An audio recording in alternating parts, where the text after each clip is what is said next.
Welcome to the Spiritual Awakening with Shaz podcast, where we unlock the power within and navigate the journey of your self-discovery together. I'm Shaz, your spiritual mentor and life coach, here to help you tap into your inner guidance system and manifest your best life. Whether you're just beginning your spiritual journey or looking to deepen your practice, this podcast offers insights, techniques, and inspiration to elevate your consciousness and transform your reality. Get ready to shine your light and embrace your true potential. Remember, the answers are inside you. Let me be your guide on earth. Welcome back to Spiritual Awakening with Shaz. Today I want to talk to you about something that a lot of women will understand deep in their bones. When you're a good person and when you're kind, you often see people struggling. And it's so easy to open up your heart, your home, your energy, and your time and say, I can help. And sometimes that is truly beautiful. It can be healing. And sometimes it's exactly what it looks like. But there are many times where kindness without boundaries becomes self-abandonment. Sometimes helping someone means carrying them. It's where they turn your compassion into obligation, and you give someone an inch and they take a mile. Suddenly they're living in your nervous system rent-free. That's what I want to talk about today, not from theory, but from lived experience. Very recently, I've had to sit with something that brought up old patterns, old lessons, and old ways of being. And it showed me how so far I had come along this journey and how different I am in myself. This episode's not about blaming anyone. It's about looking at the truth of my own inner growth and seeing what those lessons are, why they come back around again, and how it is showing me where I'm at in my life right now. This happens when you do you. You've been through hard things. You can develop an ability to see the pain in other people. You know what it feels like. Your empathy is on high alert. You don't want them to struggle or feel alone. And you know they need someone just to believe in them. And these people will be attracted to your life, and you can see they need help, and your heart opens up very quickly. And you think to yourself, I can help them. I'll give them a chance, make it easier, support them while they get back on their feet, find their ground, and stand up for themselves, learn who they are. It comes from the most beautiful place of a compassionate and empathetic heart. But sometimes people take it too far, and we're actually being a disservice to themselves and back to us. You can't use your kindness as an excuse to enable someone not to grow, to heal, or to become what they're meant to be. There's nothing wrong with being generous, kind, or giving opportunities, but you do have to be honest about it and have clear boundaries. Set timelines if they're needed. Give them clarity on what your expectations are for them and yourself. And look at yourself and see, are you actually helping a situation or hindering? Loving does not mean being loose with yourself or your life and giving away all your power. Being kind does not mean that you have to put your needs on the back burner in order to help someone else. Don't ignore your own discomfort. Pay attention to those signs. This is where the true lesson really starts. You notice energy shifting. It shifts slowly with sly comments, strange energies, a feeling in your body that something's not quite right, the tone of voice, certain looks, and the change in your physical well-being of how you respond to people in your life. And often because we want to be fair and we don't want to talk ourselves out of what we're sensing, we start inner questioning. Am I overthinking? Making excuses for them. Are they stressed? Discerning Am I being too sensitive? Maybe it's less of a deal than I'm making it. And sometimes we talk ourselves out of the full truth. And this is how some people can come around and start gaslighting us and start making us question, is reality really reality? This is where your body starts to take over and it reads the room long before you even enter it. And it shows you what your mind knows long before you're ever able to admit it. That's your intuition. It's not always loud. It's certainly not always dramatic, even though people like to go, oh my God, this is my intuition. It showed up in all these sparkly ways. It's not always the case. Sometimes it can be a tightness in the chest, a heaviness in your gut, the sensation that energy has changed, the feeling that you really need to pay closer attention to what's going on. This is where so many women override themselves because they don't want to be difficult or unfair or make things awkward. So they sit back and wait, tolerate, and observe, and giving way too many chances, praying, hoping, and wishing it will settle. But what really happens underneath is resentment builds, not just in the other person, but in yourself too. It's every time you say something and you feel nothing, you betray yourselves. Just that little bit. Every time you notice a boundary being pushed and pushed and pushed, and you step back and stay quiet, your body remembers. It becomes unsafe to acknowledge this. Your body creates a new boundary of what it will accept and what it won't accept, and it goes on high alert. And every time we choose peace on the outside while feeling so unsettled on the inside, we actually create internal pressure. Now, this shows up as aches, pains, discomfort, little niggles here and there, problems. And this pressure has to find somewhere to go. Overgiving has a deep cost. Not many people want to hear about it. But if you keep giving without checking whether the relationship is still balanced, you're going to end up angry. Not because you're a bad person, but because your system, your body, your nervous system recognizes something is off. When you give too much, you start to feel used. When you do not speak up early, small things become really big things. And avoiding those hard conversations, your body starts having it for you. I can tell you personally, and I witnessed it in some friends this week, I'm not the only one going through this. It is an energetic thing lots of people are having at this moment. They won't have hard conversations. They won't put across their expression. And they're developing throat issues, colds and flu, problems in their voice. All because they won't speak up. And the body starts acknowledging it and showing you what you need to do. It can also look like snapping, withdrawing, feeling resentful, being short with people, exhaustion, feeling like you want to explode over something that looks really small on the outside, but it's not actually just that one thing. It's a culmination of things that pile up and get bottled down until that final straw breaks the camel's back and you implode or explode. And when you do that, the first emotion that really rises to the surface is shame. Not towards them, but towards yourself, because you overreacted or overresponded. You caused a scene. You made a fight. And then you blame yourself with it. When the actual truth is, you have to step back and start asking questions. Did I over-accommodate?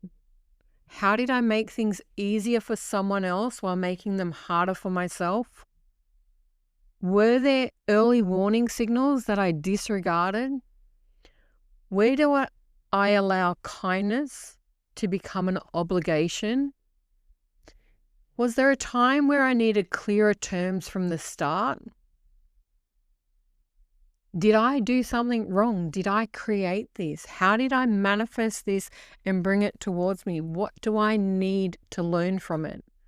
These are the things that will move you from being a victim of any situation into becoming the woman, the powerhouse, the goddess that learns from it. Now, too many people don't even realize there is a big difference between compassion and carrying. I want to show you some of those differences now. When you're supporting someone, we say things like, I believe in you. Let me help you in this way. Here are the boundaries. This is what I can offer, but this is what I can't offer. This is what I will not offer. How many people out there can stand up and say, this is the line in the sand and you cannot cross it? When we're carrying people, it shows up in energy like, I'll make your life easier even when mine becomes harder. I'll adjust my routine or do my things last or put myself on the back burner in order to make it easier for someone else. You start absorbing the discomfort. You're the one that adjusts. You have to keep proving that you're kind, and you hope and pray that someone appreciates it. That's not actually love. It's truly self-abandonment dressed up as compassion. And I say that with the deepest love because many of us done it, and even myself, just recently. But in it, I realized what was going on, and I started making adjustments, and I asked myself the hard questions. What did I do to create this scenario? What is it here to teach me? How can I grow from it, never to bring it about again? And what do I need to adjust or pivot within myself in order to get that better outcome? Many women are actually conditioned to be helpers, fixers, the emotional shock absorbers, and the one that understands and helps everybody. But that doesn't have to turn you into a doormat. Sometimes you still have to ask yourself, am I helping because this is aligned, this is what I want to do? Or am I doing it because I now feel responsible for someone else's feelings, for their actions, for their status, for where they are in their life? Are you being kind or are you enabling bad behavior? Are you stopping them from finding their feet and growing in their own way in order to avoid guilt by becoming overgenerous, giving too much? Because otherwise they're going to blame you of being selfish, when in actual fact they're not taking their own responsibility. Sometimes we have to put the onus back on them.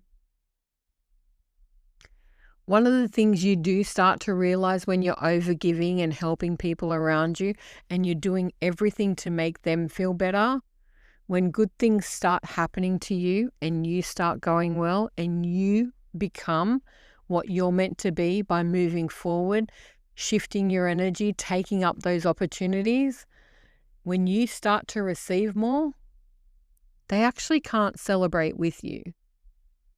That is one of the first signs when someone can't celebrate your successes with grace, love, and true appreciation,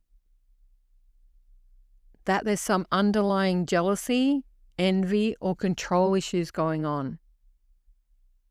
We don't want to admit it to ourselves. We don't want to see it. We make excuses for it.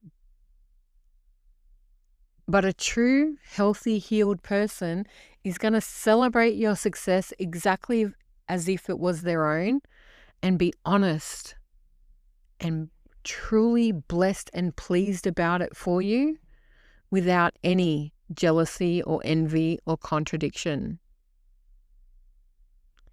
Your growth and visibility and your success is going to inspire them to lift up, chase up, and want to get their own. It doesn't have to activate them into bringing you down, belittling you, or making you feel less than what you are. And some of our deepest friendships and family members will do this to us.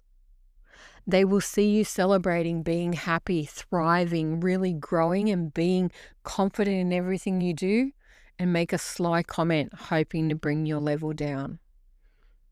That is not someone who is available for your success. That is someone who wants to detract from your success. Because if they keep you small, they don't have to look at how small they're playing in themselves. Your confidence, your success can irritate the part of someone waiting for permission. Pay attention to how people really feel when good things start happening to you. Never shrink yourself to make other people comfortable. You never have to hide your own blessings. Celebrate them, appreciate them, love them, share them. How they manage their resentment because your life is improving is their work, not yours.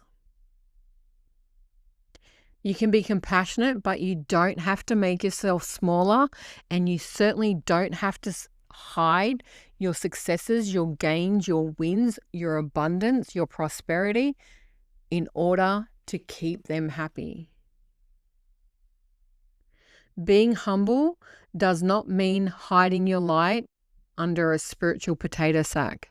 It does not mean fading into the background, hiding away. We don't need to do that anymore. I didn't celebrate some of my things of great success in the last couple of months as loudly in my own space because I didn't want to upset someone who wasn't enjoying that same success. That's on me. I had to acknowledge how important it was for me to understand what role I was playing in allowing someone to keep me smaller than what I was. I had to unpack the situation to see what were my feelings about it. And I discovered a whole hidden lesson and a childhood block that I didn't realize was rising to the surface. This block about my creative expression, the way that I could celebrate my wins, was something trained in me in childhood to play small or not be more than anybody else, so as I didn't draw as much attention to myself. And I chose today to heal that, to sit here openly and understand where the pattern started as young as 9 years old and change that. And choose the way I celebrate and acknowledge each and every step that I make. Because sitting with that will only now enable me more growth, more striving, more breakthroughs than ever before. It's the way you handle things now that matters. And this past lesson showed me how differently I handled a similar situation than a few years back compared to when everything fell apart and I broke down in the process. I now refuse to stay in guilt, blame, or over-explanation. I choose my own responsibility, how I collapse time, how I build my confidence and rise up to become everything I'm meant to be. Because this time, I could see the patterns, name them, and feel what was mine and what wasn't.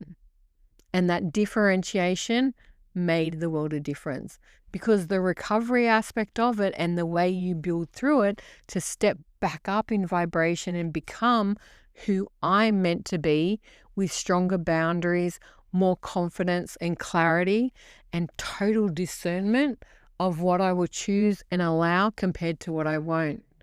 That inner growth is phenomenal. Now, growth doesn't mean that you will never get triggered. This is what too many people make mistakes about. They think when you grow that you're never going to be triggered again, that it can't happen again. But it's not about getting actually triggered. It's about the recovery process of when that hurt or harm is done to you and how you bounce back. It's how you stop making excuses for patterns that keep you costing your peace. And there's a big difference between the confusion of being loving and being supportive and compassionate and being endlessly available, overgiving, and playing small to satisfy someone else. One of the brutal truths and lessons I had to learn throughout this is if you do not set terms early, life will set them for you later, and it only gets messier. Clear boundaries at the beginning prevent resentment at the end. So I now know what I can offer, what time frame I'm willing to give and assist for. This is the agreement.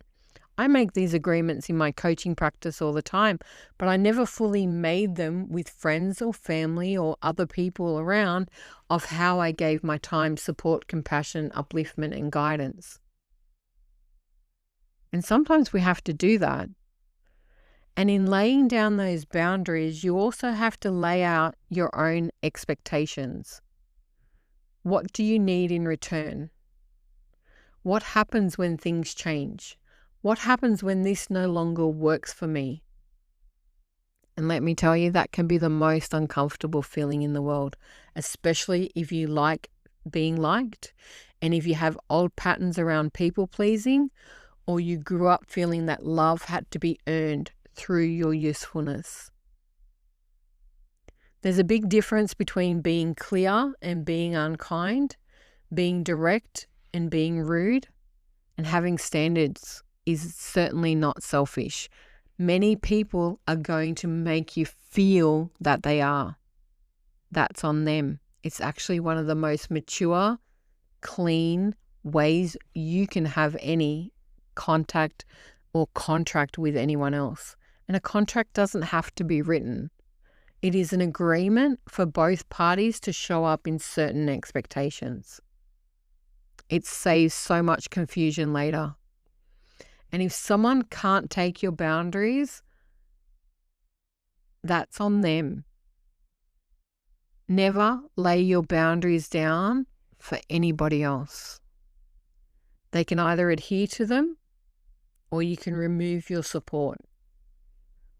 That is the true aspect of what giving and kindness is about. Not a cost to you, measured by your own boundaries, limitations, or your version of what you consider enough is. Not overgiving, people pleasing, and laying down so they can walk all over you. Spiritually, this whole journey was not about the situation whatsoever. It was truly about identity, about who I am now. Do I still have to be that overgiver to prove that I'm good enough? Do I ignore my own body because I want to be fair? Do I let guilt guide and lead my life? And that one I can tell you, hell no. Guilt was a massive trigger and a massive lesson in my life. If you guilted me into something, I would pretty much do anything. I no longer give people permission to do that to me. I choose not to allow to be made to be felt guilty for saying no in situations that don't help me in any way. I will not sacrifice my happiness, my well-being, or myself for anybody else. It has taught me how to think, process before reacting. Doesn't mean I don't get angry. And yes, you can still push me into a response if you keep pushing the boundaries too far. But I don't wait until I'm so angry that I can't speak anymore. I will lay it out on the table and tell you what's going on. Because being loving is also about having clarity, being outspoken, sharing your truths. They may not like it, and that's okay. That is on them. It teaches you how to trust your intuition, know where your peace lies, and work out who you can offer help to without losing yourself in the process. This is the real work. The same situation can show up again through different people until you finally become that different version of self inside of yourself. That's where the power really lies. Not in controlling other people or making everyone understand. Not in getting perfect apologies or people bowing down and scraping over you to tell you that you were right. It's about the power of becoming so clear in yourself that you say no longer negotiate against your own well-being. And it makes you sit back and think, what would I do differently next time? I'm never going to stop being kind. I will always remain compassionate, and I will still help people if it feels aligned. But I will not allow my boundaries to be pushed aside, made to feel like a problem in my own space, and to be blamed for other people's inadequacies. And I will not let loose and have a rage and chuck a tantrum over it. I will find calm ways of talking about it, laying down the rules, and making it very clear up front of my expectations, your expectations, and the timing involved in it all. And I will also learn to address tension before it has a chance to build up, and not allow myself to become so uncomfortable that I started staying away from my environment simply so that I wouldn't over-respond. It comes down to asking some questions of self. Does it feel aligned for me too? Is the relationship, friendship, family member, whatever relationship, balanced? Do I get as much as I give? Am I giving from love or am I giving from guilt? Is being generous abandoning myself? And one of my favorite ones, would my future me approve of this agreement that I'm giving right now? When you look at life through that lens and ask those questions, everything around you changes. Don't allow yourself to create a crisis to wake you up. If you are listening to this and you know you've been overgiving, I want you to pause and be totally honest with yourself. Where are you being kind but finding yourself resentful? Where are you helping or overgiving and becoming secretly exhausting? Is there anywhere you're saying yes while your body is screaming no? Do you give someone access to your life that they've not earned? Are you trying to prove how good you are? And where do you know the truth, but you've been waiting for it to become impossible to ignore? Don't let yourself become hard or cold or stop caring. Don't allow someone to push you to abandon yourself, change the way you show up, stop being kind or compassion. Do the inner work. Don't change who you are at your core because someone overtakes. Someone wants too much of you. You can still be the giver without overgiving. During the week, I want you to do a simple reset. And before you do anything, just take a pause and ask, do I actually want to do this? Is there capacity for it? What terms do I want to do it under? Are there any boundaries that need to be spoken before I do it? And what will the emotional cost, physical, financial, or energetic costs be to me? And if you can't answer those questions clearly, don't rush into the yes. A delayed yes is much better than a resentful one. A clean no is much better than a messy yes and backing out later. And a clear agreement is so much better than a silent expectation. I want you to remember during the week, you can be generous without being available for imbalance. Compassion does not mean carrying what is not yours. You can help people without rescuing them, love them without overfunctioning, and most of all, trust your body completely when it whispers instead of waiting for it to wake up and scream at you. To the woman listening, I do not need you to lose yourself to prove your goodness. You can still be warm and have boundaries, open with discernment, kind and clear, spiritual and practical, because real freedom lives not by being liked by every single person and not being the big savior for everybody else. Freedom lives in knowing who you are, what your value is, what you allow, and what you no longer negotiate. So this week, I want you to take moments and ask yourself, does any of your kindness need a boundary? What would I change if I honored a boundary before resentment was brought up to teach me that lesson? If you need any help with this, please reach out. I would love to hear your comments and understand, have you been going through this with anyone in your life?